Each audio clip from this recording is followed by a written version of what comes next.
If one day you learn that the global temperature will plummet to minus 100 degrees Celsius in 7 days, how would you survive?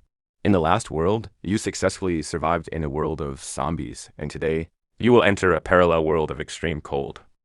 In the morning, when you wake up, you face the reality that the world will face an extreme cold crisis in 7 days, and your primary task becomes clear: how to survive in an environment of minus 100 degrees Celsius. Because you have already survived successfully in the last video, you are not too panicked, and you quickly remember the three elements of survival: shelter, fire, and water resources. In survival, shelter is the most important, followed by food and fire, and the common ice and snow in the world of extreme cold can serve as your source of water. So your urgent task now is to find a shelter, but the shelter in the extreme cold crisis is different.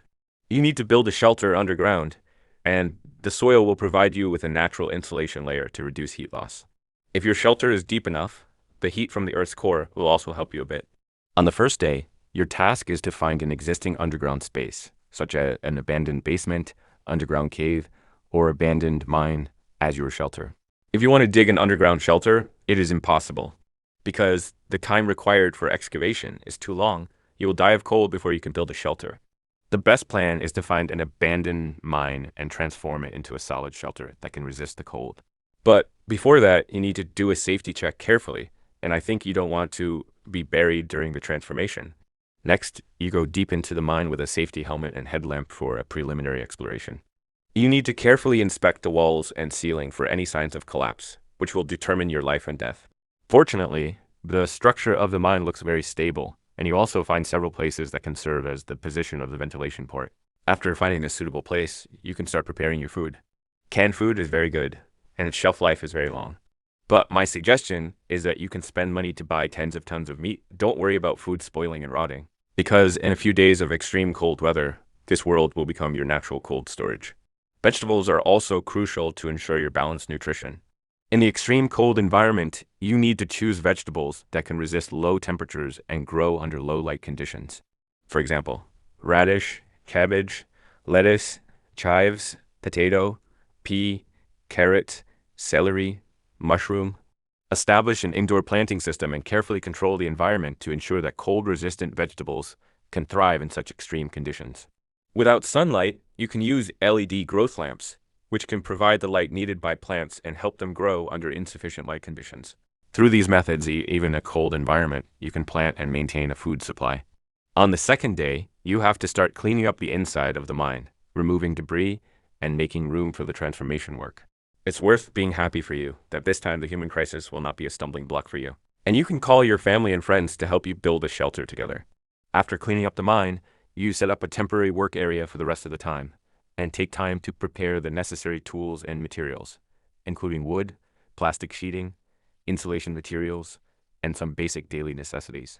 On the third day, you start installing insulation materials at the entrance of the mine. If possible, you can spend more money to buy better insulation materials. But if you don't have money, you can build an insulation layer with foam boards and plastic sheeting. And it's best to use a double insulation system, which is to leave an air layer between the insulation materials so that the insulation effect will be better. At the same time, you can install a simple ventilation system using old fans and pipes to ensure air circulation, so that you and the plants will not appear to be oxygen deficient in the underground. On the fourth day, you need to plan the living area, and the planning of the living area will also be a problem. Sleeping area, cooking area, storage area, bathroom, and the most important, entertainment area. The entertainment area can relax your mood and prevent you from having mental stress. Compared with the last world, you are already very comfortable because you have your family and friends around you. There's also a point about the waste problem. You can't burn it directly in the mine because it will pollute the air inside the shelter.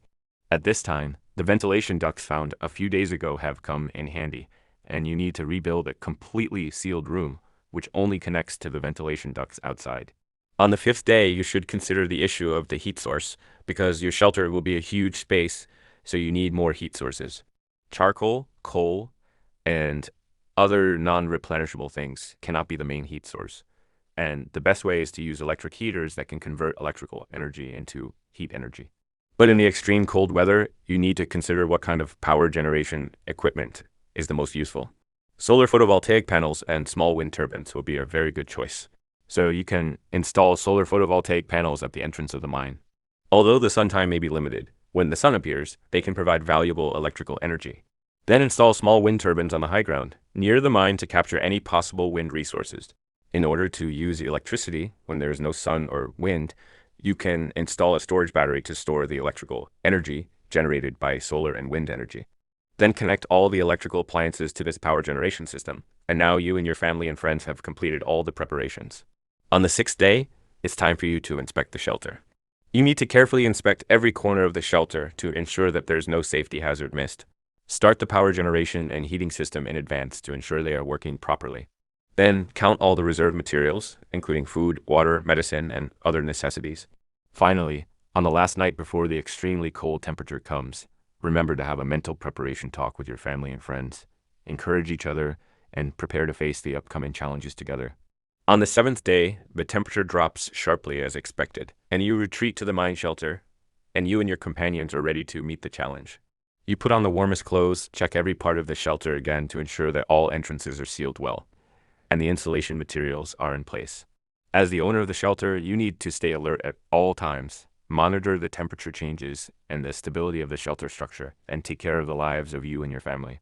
Inside the shelter, life gradually gets on track, and you start to carry out daily activities according to the assigned tasks.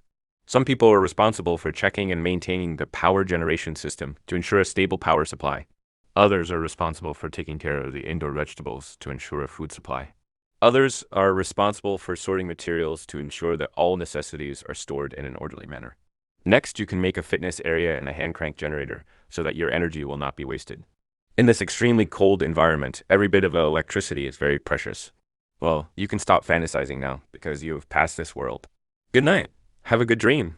Remember, this is just an entertainment video. The real survival skills are much more complicated, and you will encounter more difficulties, not smooth sailing. Maybe one day these small skills will come in handy. So keep watching, keep learning. Who knows? Maybe tomorrow you will really face such I can only say, rest in peace.